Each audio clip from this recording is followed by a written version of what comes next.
ইমাম হাসান যখন দুনিয়ার বুকে তাশরিফ নিয়ে আসলেন, মা ফাতেমা একই টাইমে বাড়ির কাজ করতেন এবং আল্লাহর ইবাদতও করতেন আর ছেলের দেখাশোনাও করতেন।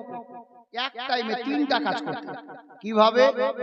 আমি গতকালকে চাক্কির কথা বলছিলাম মেয়েদেরকে, যে মা চাক্কি, অনেক মেয়ে বুঝতে পারবে না চাক্কি কাকে বলে। মা ফাতেমা বাড়ির কাজ করতেন কিভাবে দেখুন, আর আল্লাহর ইবাদতও করতেন এবং ছেলের দেখাশোনাও করতেন। ইমাম হাসান ছোট্ট কোচি, অল্প কিছুদিনের, তো দোলনায় উনাকে বারান্দায় হিন্দোলায় রেখে দিতেন, আর হিন্দোলার পাশে চাক্কি, যাকে জাতা বলে, চাক্কির নিকটে উনি বসতেন জব ভাঙার জন্য। যখন ইমাম হাসানের দোলনাকে দলিয়ে দিয়ে ছেড়ে দিতেন, দোলনাটা কতক্ষণ দোলবে? একবার দলিয়ে ছেড়ে দিলে 2-4 মিনিট, তারপর অটোমেটিক কিন্তু থেমে যাবে। তো মা ফাতেমা কি করতেন? চাক্কিতে বসতেন, এক সাইডে জব রাখা থাকতো, এক হাতে জবের চাক্কির, যেটাকে আমরা কি বলি, ওটাকে হিলা বলি, হিলা, যেটা ব্যাট আমাদের গ্রাম্য ভাষায়, ওই ব্যাটটাকে ধরতেন আর এক হাতে জব তুলে ওই চাক্কিতে দিতেন, জাতাতে দিতেন। তো দুটো হাতের কাজ হয়ে গেল না? ছেলের হিন্দোলা যখন দোলতে দোলতে থেমে যেত, ইমাম হাসান জেগে থাকতেন, জাগ্রত অবস্থায় থাকতেন, তো নিজের পা দিয়ে দোলনাটা দলিয়ে দিতেন। ছেলের দেখাশোনা হয়ে গেল। চাক্কি ডান হাতে ঘোরাতেন, বাম হাতে জবগুলো তুলে চাক্কিতে দিতেন, হাতের কাজ হয়ে গেল। ওটা বাড়ির খাবার তৈরি হচ্ছে, আটা তৈরি হচ্ছে, এদিকে ছেলের দেখাশোনা হলো।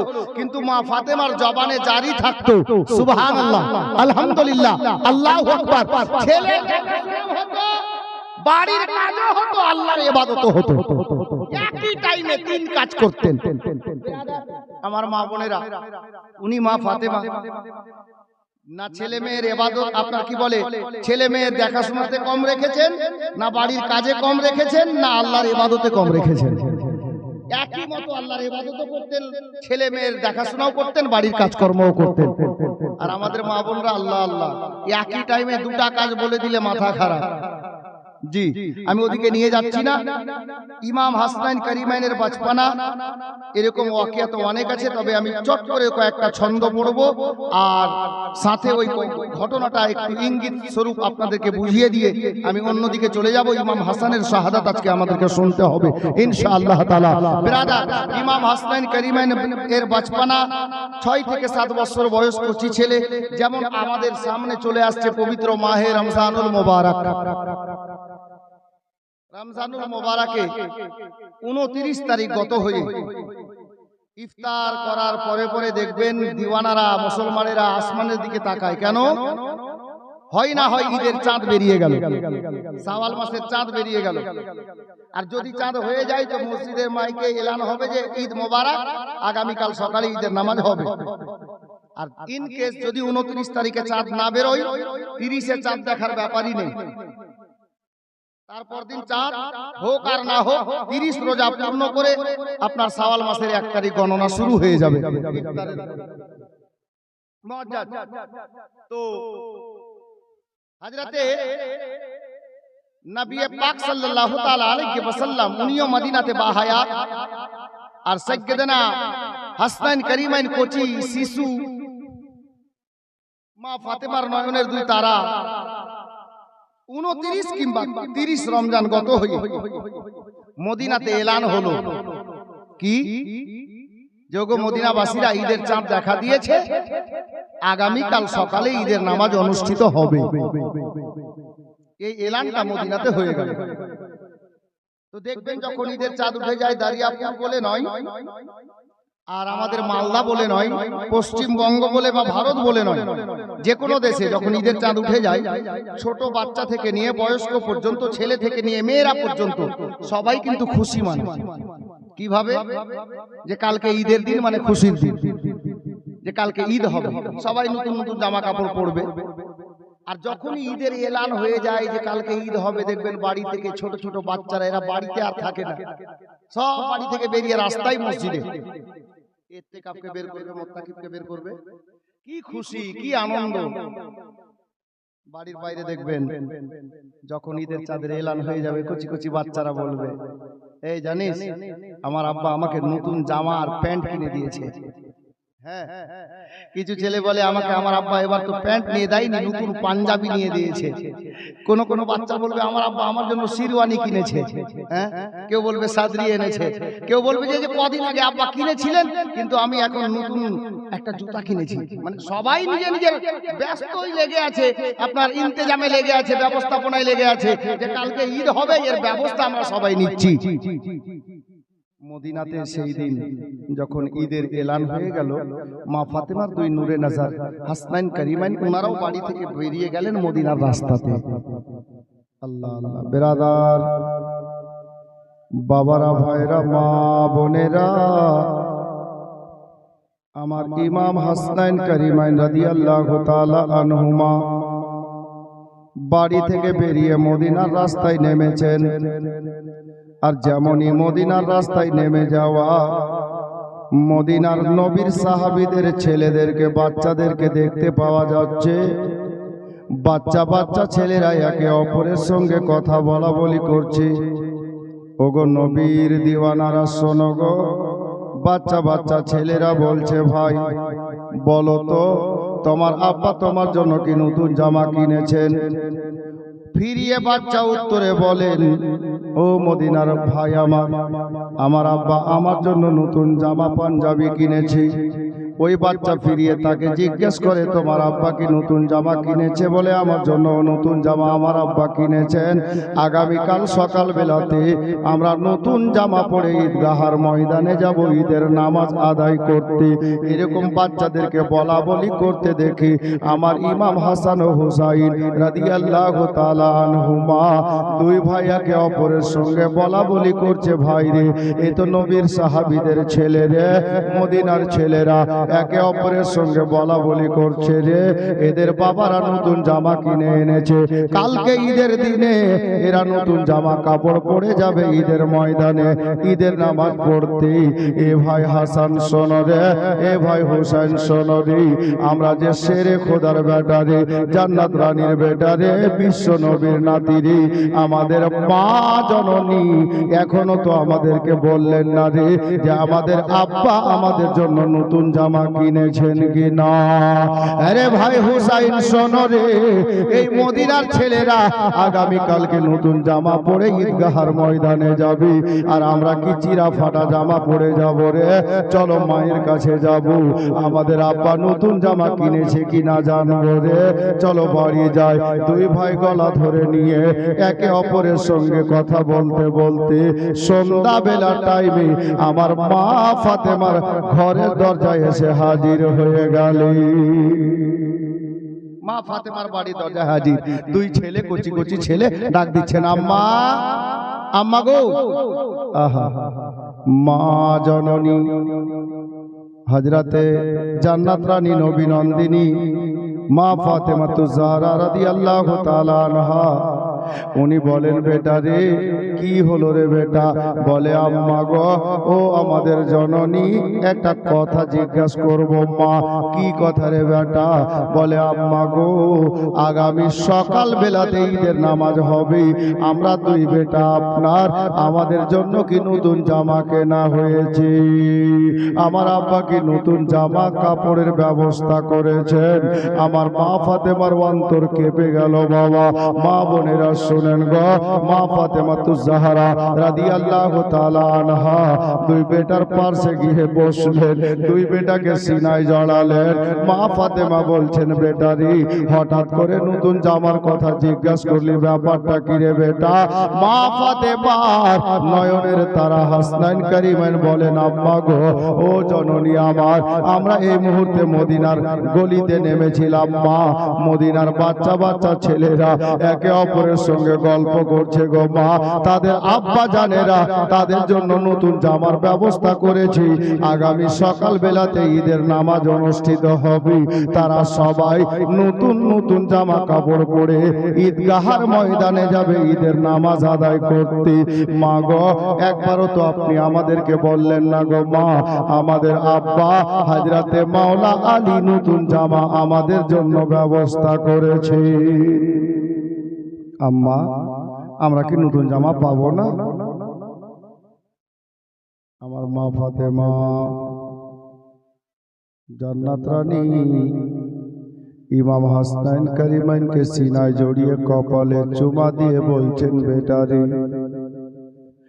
এ বেটা হাসনাইন কারিমাইন শোনো রে, তোমাদের আব্বা মাওলা আলী গরিব মানুষ, পকেটে পয়সা নেই রে বাবা, যার জন্য নতুন জামার ব্যবস্থা করা হয় নাই। দুই বেটা ইমাম হাসনাইন কারিমাইন আম্মা জানকে ডাক দিয়ে বলেন, আম্মা, তাহলে আমরা কি নতুন জামা পাবো না?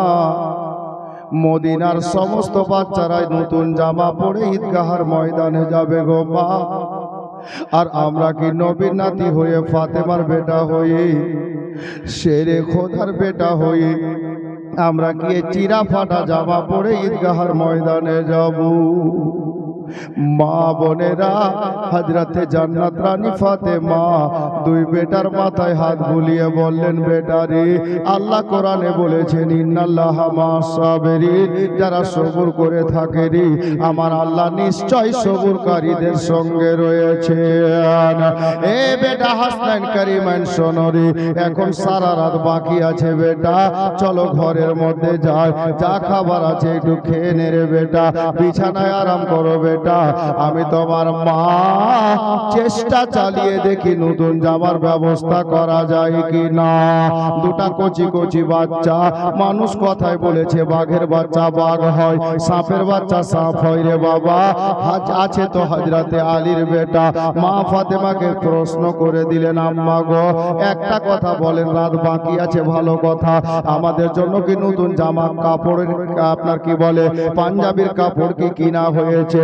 বলে, না বেটা, কিনা হয়নি। আপনি কিভাবে ব্যবস্থা করবেন মা গো? এখনো কাপড় কিনা হয়নি, আজকে রাতটাই বাকি আছে, রাত শেষ হলে সকালে ঈদের নামাজ হবে, আর কাপড় কখন কিনা যাবে, দর্জিকে কখন দেওয়া হবে, দর্জি কখন কাপড় কাটবে, সেলাই কখন করবে, আমরা কখন পরব?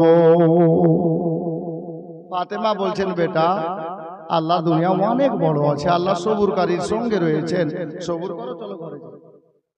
দুই বেটাকে যা বাড়িতে খাবার ছিল একটু খাওয়ালেন, আর দুই বেটাকে নিয়ে ঘরে গেলেন, বিছানা করে দিয়ে বেটা দুটোকে বিছানায় ঘুম পাড়িয়ে দিলেন মা ফাতেমা।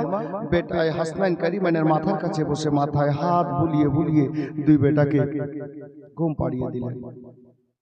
মা বোনেরা, বাবারা, ভাইরা, আমার ইমাম হাসনাইন কারিমাইনকে বিছানায় ঘুম পাড়িয়ে দিয়ে আমার জান্নাত রানী ফাতেমা এবার চলে গেলেন বাবা উযুখানাতে, উযু করে নিলেন, আর উযু করে নিয়ে মুসাল্লা নিয়ে নিলেন বাবা।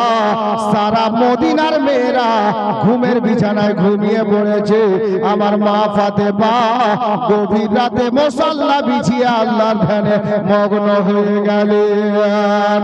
সারা রাত ইবাদতে মগ্ন থাকলে আমার জান্নাত রানী ফাতেমা আর আল্লাহর কাছে দোয়া করছেন, মাওলা, আপনার কাছে আমি ধন চাই না, সম্পদ চাই না, তবে মাওলা গো, আমি যে জননী হয়েছি, আমি যে মা হয়েছি, আল্লাহ, আগামী কাল সকাল বেলাতে ঈদের নামাজ, আমার স্বামী গরিব মানুষ, ছেলে দুটোর জন্য নতুন জামা কিনতে পারেন না, আল্লাহ গো, সকাল হলে ছেলেরা নতুন জামা খোঁজ করবে, ও গো পরওয়ারদিগার, গোটা মদিনাবাসীর ছেলেরা নতুন নতুন জামা কাপড় পরে যাবে ঈদগাহার ময়দানে ঈদের নামাজ আদায় করতে, আর আমি ফাতেমার বেটা চিরা ফাটা জামা পরে যাবে ঈদের ময়দানে। ওই ছেলেদের বাচ্চাদের নতুন জামা কাপড় দেখে আমার হাসনাইন কারিমাইন যদি কাঁদে, আমি মা হয়ে আমার বেটাদের কান্না কি করে সইতে পারবো? আল্লাহ গো, আপনার কাছে কিছুর কমি নাই মাওলা, আমি মা হয়ে দোয়া করি, আল্লাহ, আমার বেটা দুটোর জন্য আপনি কোনো একটা উপায় বের করে দেন, বেটা দুটোর জন্য কোনো একটা ব্যবস্থা করে দেন। এই বলে ফাতেমা কাঁদছে, ফাতেমার চোখের জলে সিনার কাপড় ভিজে যাচ্ছে বাবা। মা ফাতেমা এত কেঁদেছে, এত কেঁদেছে, আল্লাহ তাবারক ওয়া তাআলা আমার ফাতেমার চোখের পানি নিজের দরবারে কবুল করে নিয়েছে।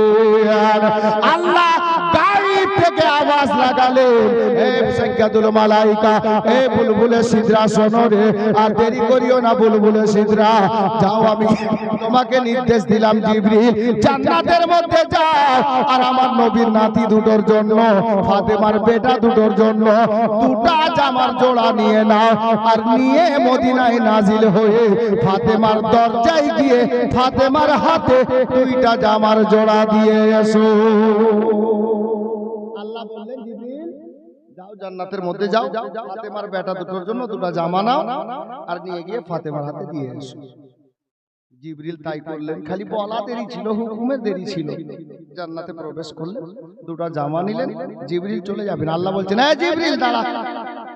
আল্লাহ জানেন সব, কিন্তু জিবরিলকে দিয়ে বলাচ্ছেন, জিবরিল, মাওলা বলুন, হ্যাঁ রে তুই তো যাচ্ছিস নবীর বেটির বাড়িতে জামা দিতে, নবীর বেটি যদি জিজ্ঞেস করে তুমি কে আছো, তুমি কি বলবে? উনি ও ফাতেমা তো নবীর বেটি। তুমি এমনি গিয়ে বলবে যে আমি জামা নিয়ে এসেছি, জামাটা নিয়ে নেন, নিবে? জিবরিল বলছেন আল্লাহ আপনি ভালো জানেন কি বলতে হবে, আপনি বলে দেন। আমার আল্লাহ বলছেন জিবরিল শোনো, তুমি নবীর বেটির বাড়িতে যাবে আর দরজায় গিয়ে তুমি আওয়াজ দেবে, আমার নবীর বেটি ফাতেমা দরজাতে আসবে, ভিতর থেকে ডাকলে আওয়াজ লাগাবে কে আছো তুমি গো?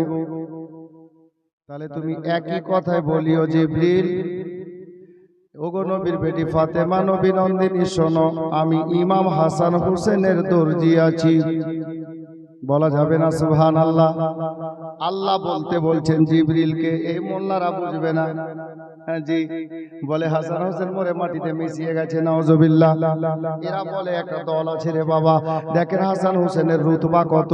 আল্লাহ পাক জিবরিলকে শিখিয়ে দিলেন, জিবরিল রে নবীর বেটির বাড়িতে যাবি, আমার ফাতেমা জিজ্ঞেস করবে তুমি কে আছো গো? জিবরিল তুমি বলিও, ও নবীর বেটি ফাতেমা, ও গো নবী নন্দিনী জান্নাত রানী হাসনাইন কারিমাইনের জননী মাওলা আলীর ওয়ার্দাঙ্গিনী শোনো গো, আমি ইমাম হাসান হোসেনের দর্জি রয়েছি, আমি দুটা জামার জোড়া এনেছি হাসান এবং হুসাইনের জন্য, আপনি দয়া করে জামাটা নিয়ে নেন। এ বেরাদার, আল্লাহ বলে দিলেন জিবরিল তুমি গিয়ে যখন এ কথা বলবে, দেখবে আমার নবীর বেটি ফাতেমা তোমার হাত থেকে জান্নাতের জামা জোড়া দুটা নিয়ে নেবে। এ বেরাদার, জিবরিল নাজিল হয়ে গেলেন, ফাতেমা দোয়া শেষ করেছেন বাবা, মুসাল্লা থেকে দাঁড়াতে যাচ্ছেন, বাড়ির দরজায় কেউ আওয়াজ লাগালো, এ ওগো ফাতেমাকে, ফাতেমা একটু দরজা খোলো গো। হযরতে ফাতেমা দরজায় আসলেন, ফাতেমা দরজার মধ্যে দাঁড়িয়ে, পর্দার মধ্যে দাঁড়িয়ে আওয়াজ লাগালেন কে আছো গো?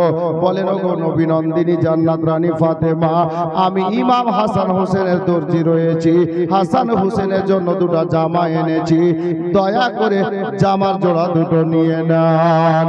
এ বেরাদার, যেমনই বলা ছিল বাবা, মুখ বের করার দরকার নাই, পর্দার মধ্যে থেকে আমার জান্নাত রানী ফাতেমা নিজের হস্ত মোবারককে ঢেকে নিয়ে যেমনই আগে বাড়ালেন গো, ওই সাইড থেকে জিবরিল দরজার বাইরে থেকে জান্নাতীর জামা জোড়া দুটো ফাতেমাকে দিয়ে উনি ওখান থেকে চলে গেলেন। আবার জিবরিল আমিন চলে যাওয়ার পরে হযরতে মা ফাতেমাতুজ জাহরা রাদিয়াল্লাহু তাআলা আনহা উনি জামার জোড়া দুটো নিয়ে গিয়ে ঘরের মধ্যে রেখে দিলেন। জি, সকাল হলো, গোসলখানায় পানির ব্যবস্থা করলেন, দুইটা বেটা হাসান হোসেনকে উঠালেন, বেটা চল রে, দেরি করিস না, গোসল সেরে নে, কারণ তোমাদের নানা কালী কামলিওয়ালে আকা তাজদারে মদিনা তোমাদেরকে নিতে চলে আসবেন রে বেটা, চলো তাড়াতাড়ি গোসল সেরে নাও, তোমার নানা জান চলে আসবেন। দুই বেটা যাচ্ছেন আর মাকে বলছেন, আম্মা গোসল তো হবে, রাত পেরিয়ে গেছে, সকাল হয়ে গেছে, নতুন জামার কি ব্যবস্থা হয়েছে? আহারে, মা বলেন, বেটা রে, আমার আল্লাহর কালাম কোনোদিন মিথ্যা হয়নি আর হবে না, আমার আল্লাহ দ্বিতীয় নম্বর পারায় বলেছেন ইন্নাল্লাহা মাস-সাবিরিন, যারা সবুর করে থাকে খোদা নিশ্চয় সবুরকারীদের সঙ্গে রয়েছেন। এ বেরাদার, আমার ফাতেমা বললেন বেটারি আলহামদুলিল্লাহ তুম্মা আলহামদুলিল্লাহ, তোমাদের দুই ভাইয়ের জন্য আল্লাহ পাকের মেহেরবানিতে জামার ব্যবস্থা হয়ে গেছে। ছেলে দুটো খুশি খুশি গেলেন গোসলখানায়, গোসল হলো, আর গোসল করে মা ফাতেমা ঘরে নিয়ে গেলেন, আতর সুরমা লাগাবেন। এই মুহূর্তে আল্লাহর নবী মা ফাতেমার বাড়িতে হাজির। হাসান হুসাইন কই ভাই এসো, আমরা ঈদের নামাজে যাই। ইমাম হাসনাইন কারিমাইন রাদিয়াল্লাহু তাআলা আনহুমা দুই ভাইকে নিয়ে মা ফাতেমা ঘরে গেলেন। ইয়া রাসূলুল্লাহ একটু সময় দেন, খালি জামাটা পরিয়ে দিই, আপনার হাতে হাওয়ালা করে দিচ্ছি। দুই নাতিকে নিয়ে মানে দুই বেটাকে নিয়ে মা ফাতেমা ঘরের মধ্যে গেলেন, জামা বের করলেন, জামা দিচ্ছেন। জামাটার কালার দুধের মতো সাদা, কিতাবে লেখা আছে দুধের মতো সাদা। বিরাদার হযরতে গেরামি মা ফাতেমা পড়াচ্ছেন না, হাসান নেবেন না হুসাইন নেবেন, কেউ নেবেন বলে এই জামা নেবেন। আচ্ছা বলুন তো, এখন এই কালারের জামা ওনারা দু ভাই নেবেন না, এখন হঠাৎ করে আবার কালার কোথায় পাওয়া যাবে? যেটা জামা এসেছে এটা জান্নাতি জামা, আর এর রংটা হচ্ছে একেবারে জান্নাত, আপনার কি বলে দুধের চাইতে বেশি সাদা। আর হাসান বলছে আমিও সাদা নেব না, হুসেন বলছে আমিও সাদা নেব না। মা তো সমস্যায় পড়ে গেলেন। আল্লাহ বিরাদার, আমার নবী ডাক দিচ্ছেন ফাতেমা কেন দেরি হচ্ছে রে মা? ফাতেমা বেরিয়ে এসে বলছেন ইয়া রাসূলুল্লাহ আমি সমস্যায় পড়েছি, ব্যাপার হলো এই, বেটি জামা দুটো নিয়ে আয়। জামা আনা হলো। আমার মায়ার নবী বললেন হাসনাইন কারিমাইন বলো তো ভাই কি রঙের জামা নেবে? ইমাম হাসনাইন কারিমাইন রাদিয়াল্লাহু তাআলা আনহুমা বড় ভাই বললেন, হাসান বললেন ইয়া রাসূলুল্লাহ আমি সবুজ রঙের জামা নেব। আর ছোট ভাই বললেন ইয়া রাসূলুল্লাহ আমি লাল রঙের জামা নেব। আমার নবী পাক আল্লাহর নিকটে আরজি পেশ করলেন। আল্লাহর হুকুমে আমার নবী মা ফাতেমাকে বললেন বেটি রে দে জামা দুটো আমাকে দে। আমার নবী নিজের হস্ত মোবারকে নিলেন। আল্লাহর মেহেরবানিতে নবীর মুজিজা জাহির হলো। নবী চাইলেন দুই ভাইয়ের জামা দুটা রং হয়ে গেল, একটা সবুজ হলো একটা লাল হয়ে গেল। এখন দুই ভাই নিজের নিজের পছন্দের জামা পেলেন। আচ্ছা বলুন, আপনি আপনার পছন্দের জামা হোক আর খাবার হোক পেলে খুশি হবেন কিনা? আমিও খুশি হব, আপনিও খুশি হবেন, মা বোনেরাও খুশি হবে, সবাই খুশি হবে। দুই ভাই নিজের নিজের পছন্দের রঙের জামা পেয়ে গেছে, দুটোই খুশি। হাসানকে বলছে ভাই তুমি নাও সবুজটা, হুসাইন তুমি নাও লালটা। খুশি, একদম খুশি খুশি পড়ছেন। কিন্তু মা ফাতেমার নজর বেটাদের দিকে নয়, আমার নবীর দিকে আছে, আমার নবীর দিকে আছে। আল্লাহু আকবার কবীরা। বাবারা ভাইরা মা বোনেরা, আমার মায়ার নবীর চেহারায় নুরানির দিকে, চেহারায় নুরানির দিকে আমার মা ফাতেমার নজরখানা আছে। ফাতেমা দেখছেন বাবা ঈদ মানে হলো খুশি, ঈদ শব্দের অর্থই হলো খুশি। আজকে মায়ার নবী পূর্বে এসেছিলেন ফাতেমার বাড়িতে, আল্লাহু আকবার, মুখে হাসি ছিল, ভালো কথা বলতেছিলেন। এই মুহূর্তে দেখতে পাওয়া যাচ্ছে আমার নবীর মুখের হাসিটা হারিয়ে গেছে। হাসান জামা পরতেছেন, হুসাইন জামা গায়ে দিতেছেন, আমার নবীর চোখ দিয়ে ঝরঝর করে পানি বইছে। এ বেরাদার বাবারা ভাইরা, আমার মা ফাতেমা জান্নাত রানী আমার মায়ার নবীকে ডাক দিয়ে বলেন ইয়া রাসূলুল্লাহ ইয়া হাবিবাল্লাহ নবী গো, একটু পূর্বে আপনার মুখে হাসি ছিল, একটু পূর্বে আপনার চোখে জল ছিল না, এখন এই মুহূর্তে কেন আপনার চোখে পানি দেখতে পাওয়া যাচ্ছে? কি উদ্দেশ্য? আমার কি কোনো ত্রুটি হয়ে গেল? কোনো বেয়াদবি করে ফেললাম? আমার বেটারা কি বেয়াদবি করে ফেললো? বলে না বেটি ফাতেমা, কোনো বেয়াদবি নয়। মা ফাতেমা জানতে চাইলেন হুজুর আপনি একটু দয়া করে বলুন না আপনার চোখে কেন পানি এসেছে? আমার মা ফাতেমা বলছেন বেটি রে, এ বেটি ফাতেমা বলতো জামা দুটো কোথায় পেলি? আমার মা ফাতেমা বললেন ইয়া রাসূলুল্লাহ আমি এই জামা দুটো কোথায় পেলাম জানেন গো? আমি ফজরের নামাজের আশেপাশে ইবাদত সেরে নিয়ে বাড়ির মধ্যে তাশরিফ ফরমা ছিলাম। এই মুহূর্তে বাড়ির দরজাতে কোনো একটা লোক আসলো, সে আমার দরজায় আওয়াজ দিল, আমি ফাতেমা দরজাতে গেলাম, আমাকে জিজ্ঞাসা করলো, ফাতেমা এই জামার দুটা জোড়া এনেছি, তুমি নিয়ে নাও। আমি জিজ্ঞাসা করলাম, তুমি কে আছো গো? উনি বললেন, আমি হাসান হোসেনের দর্জি রয়েছি, জামার জোড়া দুটো নিয়ে নাও। আমি ফাতেমা হাত বাড়ালাম, জামা নিয়ে নিলাম, আর ওই লোকটা চলে গেল। এ বেরাদার, আমার মায়ার নবী বলছেন, বেটি ফাতেমা, তুমি কি জানো ওই দর্জিটা কে ছিল? তুমি কি জানো যে জামাটা এনেছিল ওই লোকটা কে ছিল? আমার মা ফাতেমা বললেন, ইয়া রাসূলুল্লাহ, আমি তা জানি না, যিনি জামা নিয়ে এসেছিলেন উনি কে ছিলেন? আমার মায়ার নবী বলে, ও বেটি ফাতেমা, তুমি সারা রাত আল্লাহর নিকটে কান্নাকাটি করেছো, তোমার কান্না কবুল করে আমার আল্লাহ পাক জান্নাত থেকে জামা পাঠিয়েছিলেন। জামা আননেওয়ালা দুনিয়ার কোন লোক ছিল না, ফেরেশতাদের সরদার জিবরিল ছিল। এ বেটি, ওটা দুনিয়ার লোক ছিল না, জিবরিল ছিল। বলে, হুজুর ভালো কথা, আমি মানলাম, কিন্তু আপনি কাঁদছেন কেন? আপনার চোখে পানি কেন? আমার মা ফাতেমাকে আমার নবী বলছেন, বেটি ফাতেমা, জানিস রে, তোর বড় বেটা হাসান আজকে সবুজ রংটা কেন পছন্দ করেছি?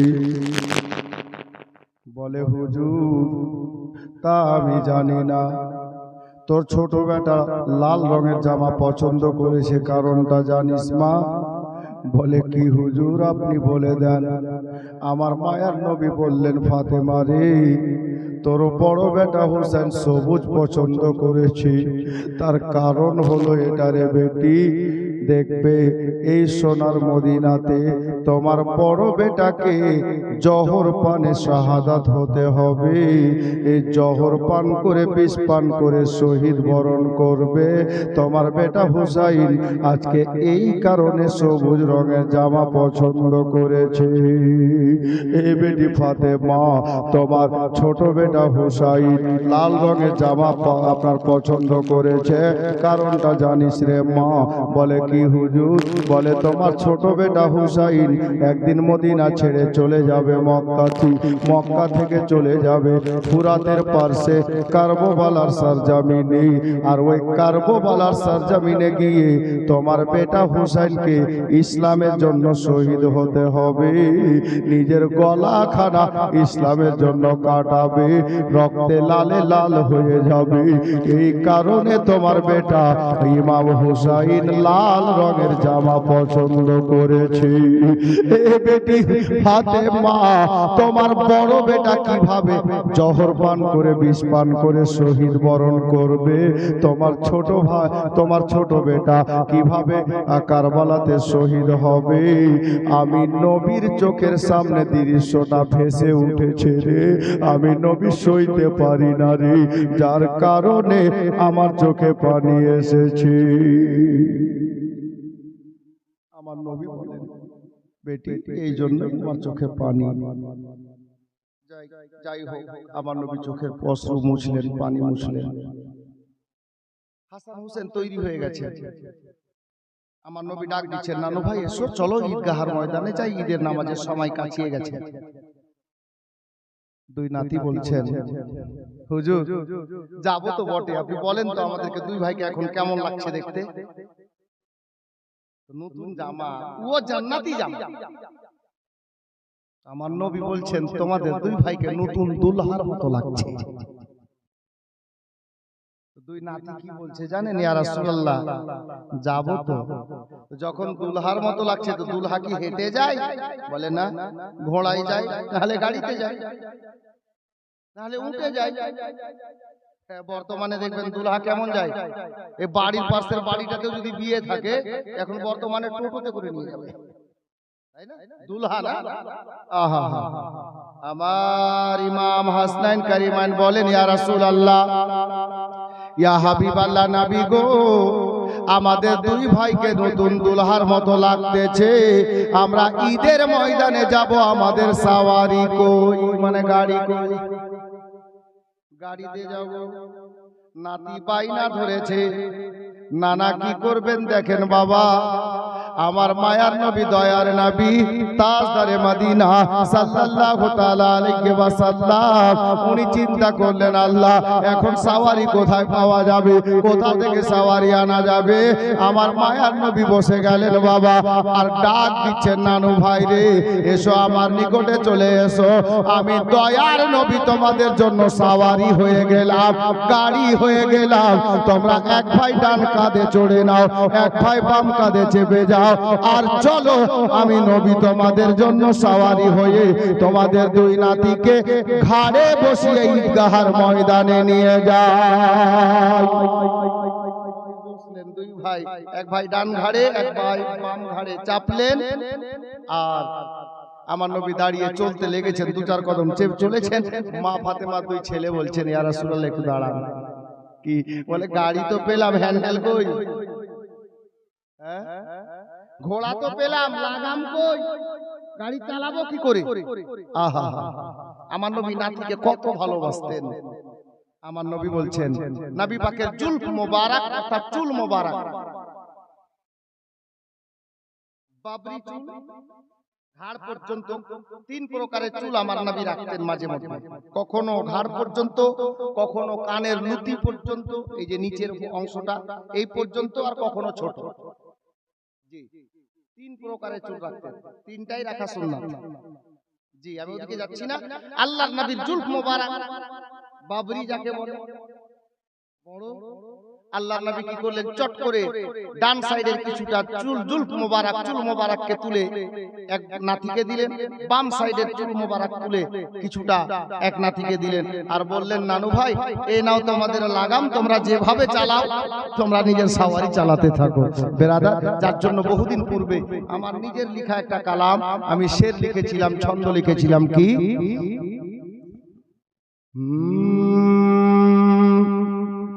কে এলো ঈদের খুশি হর মুমিনের তরে। আমরা মুমিন আবার জোড়াকে বলি না, কিন্তু ওই মুমিন না ভাই, মুমিন ইমানদার মুসলমানকে বলে। জি, আমাদের মধ্যে দেখবেন জওয়ান জওয়ান কিছুটা ছেলে, সবাই না কিছুটা ছেলে একটাও রোজা রাখেনি, দুপুর বেলা সিগারেট খেয়েছে। হ্যাঁ, একেবারে দুপুর বেলা ওপেনলি স্ট্যান্ডে দাঁড়িয়ে চা পান করেছে, আর ঈদগাহর ময়দানে যা দেখবেন সবার থেকে চাকচাকা পাঞ্জাবি হরি। হ্যাঁ, ফির ডাক দিবে মৌলভী সাহেব টাইম হয়ে গেছে, যাওয়া শুরু করো। একদম পিওর বুদ্ধুর বেটা বুদ্ধু, তুই একটা রোজা রাখিস নি, তোর জন্য ঈদ নেই, আর তুই ঈদের নামাজ পড়তে গেছিস। বেরাদার, তো শুনেন, মুমিন বলে ইমানদার মুসলমানকে। জি, কে এলো ঈদের খুশি হর মুমিনের তরে, এ খুশি বেটে দাও, এ খুশি বেটে দাও সবার ঘরে ঘরে, এলো ঈদের খুশি হর মুমিনের তরে। আমি ছন্দ বলে যাচ্ছি, শুনেন। মাহে রমজান যখন নেই গো বিদায়, মুমিন বান্দার তখন বুক ফেটে যায়, আর কি ফিরে ওই পাবে তারে হায়াত যদি তার শেষ হয়ে যায়, ও গো শেষ হয়ে যায়। উঠে রমজানের চাঁদ শান্তি করতে আবার, উঠে রমজানের চাঁদ শান্তি করতে আবার, মিটে যায় মনসাদ, মিটে যায় মনসাদ, এই খুশির জুয়ারে এলো ঈদের খুশি হর মুমিনের তরে। আর যখন ঈদের চাঁদ উঠে যায়, রোজা শেষ হয়ে তখন কি অবস্থা হয়, পাড়া পাড়ার এলাকার দেশের মুসলমানদের মহল্লার, আমি লিখেছিলাম চারিদিকে পড়ে যায় খুশি খুশি রব, মনের মতো সাজাতে ব্যস্ত হয় সব। ফারিস্তারা উকি মেরে দেখে জমিনে, কি করে সাজায় আজ মমিন উৎসব, ও গো মমিন উৎসব। পেয়ে এই খুশির দিন জীবন হয় গো রঙিন, পেয়ে এই খুশির দিন জীবন হয় গো রঙিন। মনে হয় চিরদিন, মনে হয় চিরদিন এ খুশি রাখব ধরে। এলো ঈদের খুশি হার মমিনের তরে। যেটুকু বক্তব্য শুনলেন ছন্দ শুনে। হাসান হুসেন বলেন ও গো আম্মা শুনো না, একটু আগে শুনলেন হাসান হুসেন বলেন ও গো আম্মা শুনো না, আমরা কি দুই ছেলে নতুন জামা পাবো না, নতুন জামা পাবো না। তো খুশি হয়ে রাব্বানা পাঠান জান্নাতি জামা, খুশি হয়ে রাব্বানা পাঠান জান্নাতি জামা। নিয়ে জিবরিলে আমিন, নিয়ে জিবরিলে আমিন এলেন ফাতেমার দারে। এলো ঈদের খুশি হার মমিনের তরে। এ খুশি বেটে দাও সবার ঘরে ঘরে। এলো ঈদের খুশি হার মমিনের তরে।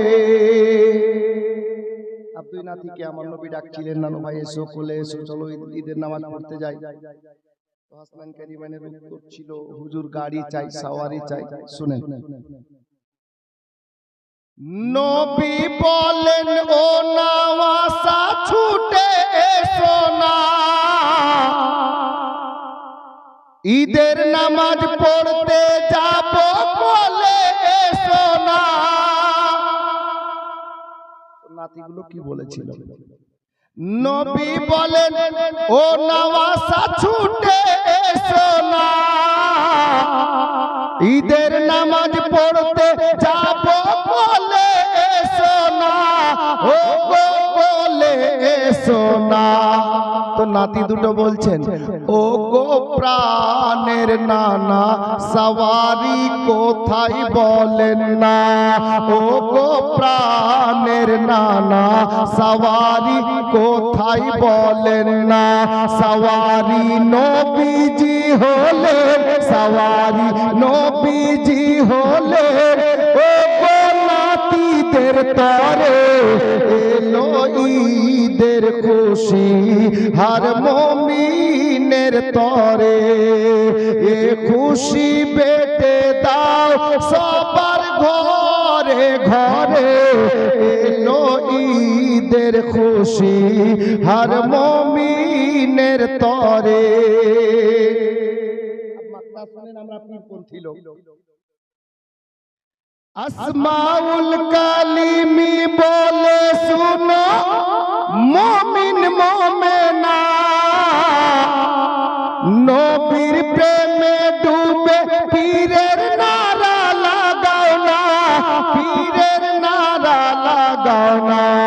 যাবো জান্নাত জান্নাতে সবাই নবী পাকের ওসিলায় যাব জান্নাতে সবাই নবী পাকের ওসিলায় যাব জান্নাতে সবাই নবী পাকের ওসিলায় যাব জান্নাতে মোরা যাব জান্নাতে মোরা পীরের দামান ধরে এলো ঈদের খুশি।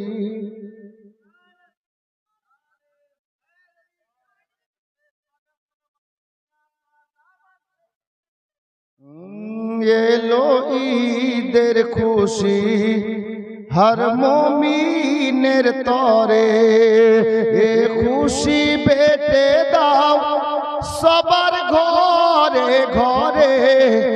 এলো ঈদের খুশি হর মুমিনের তরে। বিরাদার, যাই হোক, হাসনাইন কারিমাইনকে সঙ্গে নিয়ে দুই নাতিকে নিয়ে আমার নবী ঘাড়ে বসিয়ে নিয়ে গেলেন ঈদের ময়দানে। ঈদগাহটা আজও মদিনাতে আছে, তবে ঈদগাহ রূপে নেই। হাজীগণ অনেকে চিনেন, অনেকে চিনেন না। ঈদগাহটা আজও আছে, তবে ঈদগাহার রূপে নেই। জায়গাটা আছে মদিনাতে। আমি জিয়ারত করে এসেছি আপনাদের নেক দুয়ায়। আপ চলুন, ইমাম হাসনাইন কারিমাইন দিনের পর দিন বড় হতে লাগলেন। 7 থেকে 7.5 বছর বয়স হলো, নানাজান দুনিয়া থেকে পর্দা করলেন। আর ঠিক তার 6 মাস পরে আম্মাজান ইন্তেকাল করে গেলেন। ইমাম হাসান হোসেন আম্মার এতিম হয়ে গেলেন। মাওলা আলীর সর্বমোট বিয়ে আমি এর পূর্বে বলেছি। মা ফাতেমা বেঁচে থাকাকালীন মাওলা আলী দ্বিতীয় বিয়ে করেননি। মাওলা আলী মা ফাতেমার ইন্তেকালের পরে আরো 8খানা বিয়ে করেছিলেন। তাহলে মোট কটা হলো? মা ফাতেমার ইন্তেকালের পরে মাওলা আলী আরো 8খানা বিয়ে করেছিলেন। তাহলে টোটাল বিয়ে কটা হলো? হ্যাঁ, একটু কথা বলি। একটু আগে ছেলেটা নাড়া লাগাচ্ছিল, জবাব দিচ্ছেন তো মনে হচ্ছে যে মিস কল মারছেন।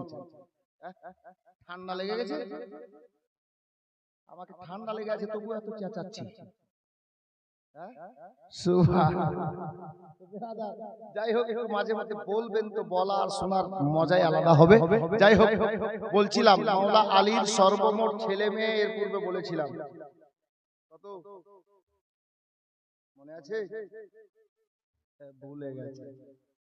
আমি এর পূর্বে বলেছি এখানে, এই মাহফিলেই জীবনী হয়েছে। জি, মাওলা আলীর সর্বমোট ছেলে মেয়ে হলো 32 জন। মনে রাখবেন, 32 জন। তার মধ্যে 15 জন ছেলে আর 17 জন মেয়ে। টোটাল মা ফাতেমার পেট থেকে কটা ছেলে মেয়ে কালকে বলেছিলাম? কটা জি? যাক, কেউ তো মনে রেখেছে, ভালো। 6 জন। কিন্তু মাওলা আলীর কথা যদি বলি যে টোটাল মাওলা আলীর ছেলে মেয়ে কটা, তাহলে টোটাল হবে 32টা। আমি যে কিতাব থেকে বলছি, আমি নিজে দেখেছি 32টা লেখা আছে। তার মধ্যে 15টা ছেলে এবং 17টা মেয়ে। হাসনাইন কারিমাইন আব্বার ছায়াতলে ওনারা দুই ভাই বড় হতে থাকলেন। দিনের পর দিন বড় হলেন, বিয়ে শাদী হলো, বিবি বাল বাচ্চা হলো। আব্বার সঙ্গেই জীবনটা কাটছিল ভালো। একটু এখানে স্টপ রেখে একটু দাঁড় করে দিয়ে একটু অন্যদিকে যাই। এক নালাইকের একটু জন্মটা শুনে নেন। ওই নালাইকের নাম হলো ইয়াজিদ, বাবার নাম হলো আমিরে মুয়াবিয়া রাদিয়াল্লাহু তাআলা আনহু, নবীর সাহাবী। আর মায়ের নাম হলো মাইসুন বিনতে নাজদাল কলবি।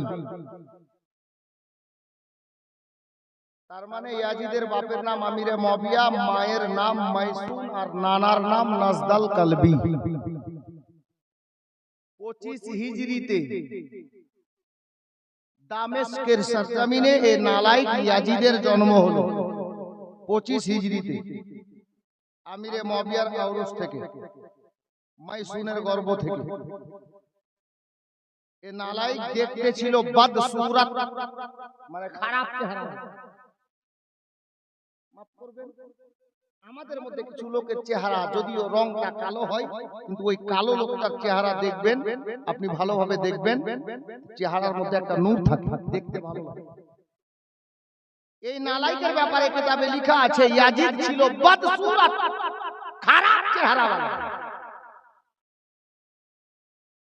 এবং ফাসিকে মুআল্লিন,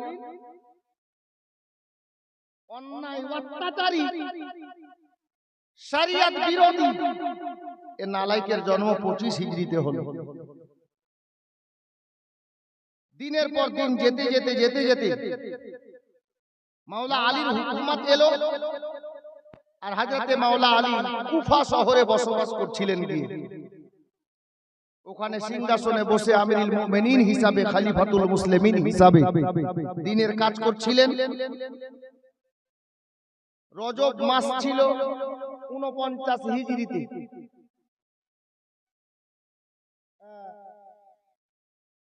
39 হিজরিতে রমজান মাস।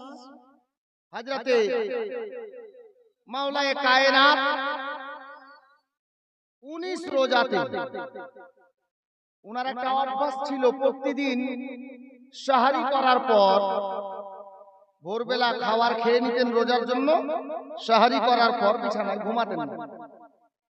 উনি বাড়ি থেকে বেরিয়ে যেতেন আর রাস্তা দিয়ে যেতেন মসজিদে, আর মসজিদে যাওয়ার সময় চুপচাপ যেতেন না, আওয়াজ লাগাতেন, এই কুফার লোকেরা, আল্লাহর বান্দারা, সাহারি হয়ে গেছে, চলে এসো আল্লাহর ঘরে ইবাদতের জন্য, নামাজের জন্য। ডাক দিতে দিতে যেতেন মাওলা আলী, এটা ওনার অভ্যাস ছিল, লোককে জাগাতে জাগাতে যেতেন। 19 রমজানে ইবনে মুলজিম নামক এক বদবখত মাওলা আলীর উপরে কুফার জামে মসজিদের গেটে হামলা করলো, তলোয়ার বা ভুজালি চালালো। ওই তলোয়ার বা ভুজালির আঘাতে হযরতে মাওলা আলী শেরে খোদা রাদিয়াল্লাহু তাআলা আন জখমি হয়ে গেলেন। দুদিন থাকলেন বাড়িতে, তারপরে হযরতে মাওলা আলী 21 রমজানে দুনিয়া থেকে পর্দা করলেন। এখন বাবার ইন্তেকালের পরে বাড়ির মালিক যদি 2টা ছেলে থাকে বা 3টা ছেলে থাকে বা 10টা ছেলে থাকে, বাড়ির মালিক হিসাবে বড় ছেলেকে সমাজের লোক মানে। হযরতে মাওলা আলী যখন দুনিয়া থেকে পর্দা করলেন, তো ইমাম হাসানে মুজতাবা রাদিয়াল্লাহু তাআলা আনহু উনি হলেন সিংহাসনের মালিক, উনার উপরে খেলাফত চলে এলো। উনি সিংহাসনে বসে খেলাফত চালাতে লাগলেন, আর দিনের পর দিন দিন গত হতে লাগলো। প্রায় 6 মাস, বেশি নয়, প্রায় 6 মাসের মতো এই সিংহাসনের কাজকে হযরতে ইমাম হাসানে মুজতাবা আপনার ইন্তজাম করলেন, দিলেন, ভালো চালালেন। কিন্তু কিছু লোকের ইখতিলাফ হলো, মতভেদ সৃষ্টি হলো, যার কারণে হযরতে মাওলা আলীর লাল ইমাম হাসানে পাক রাদিয়াল্লাহু তাআলা আন 3টা শর্তের উপরে খেলাফতটা হযরতে আমিরে মুয়াবিয়াকে সঁপে দিলেন। 3টা শর্তে, যেন দাঙ্গা না লেগে যায়, ঝগড়া না লেগে যায়, যার কারণে 3টা শর্তের উপরে আমিরে মুয়াবিয়াকে লিখিত আকারে খেলাফতনামা সঁপে দিলেন, সিংহাসন দিয়ে দিয়ে। শর্তটা কি ছিল? 1 নম্বর শর্ত ছিল আমিরে মুয়াবিয়ার ইন্তেকালের পরে এই সিংহাসনের মালিক আবার ইমাম হাসনাইন কারিমাইন হবেন, নবীর নাতি হবেন। 2য় নম্বর শর্ত ছিল মাওলা আলীর জামানা থেকে এই পর্যন্ত, মাওলা আলীর জামানাতে আশেপাশের শহর থেকে যে ট্যাক্স গুলো নেওয়া হতো এটা নেওয়া যাবে না, এটা বন্ধ। 3য় নম্বর শর্ত ছিল হযরতে মাওলা আলী জামানা থেকে নিয়ে এই পর্যন্ত এই রাজ্যের বা এই আপনার সিংহাসনের আন্ডারে যতগুলো দেনা আছে, ঋণ আছে, এই ঋণগুলো আমিরে মুয়াবিয়া পরিশোধ করবেন। এই 3টা শর্ত মেনে নিয়ে আমিরে মুয়াবিয়া এই সিংহাসনটা গোছে নিলেন। হযরতে ইমাম হাসানে পাক রাদিয়াল্লাহু তাআলা আনহু সিংহাসন সঁপে দিয়ে নিজের আহলে আয়ালকে সঙ্গে নিয়ে চলে আসলেন জন্মভূমি সোনার মদিনাতে। মদিনাতে থাকতে লাগলেন। বেরাদার, বাবা ও ভাইরা, মা ও বোনেরা, হযরতে মাওলা আলী রাদিয়াল্লাহু তাআলা আনহুর নূরে নজর হাসনাইন কারিমাইন মদিনা শরীফে এসে নিজের জিন্দেগি অতিবাহিত করতে লাগলেন। ভালো চলছিল, খুব ভালো চলছিল। কিন্তু বাবারা, ভাইরা, মা বোনেরা,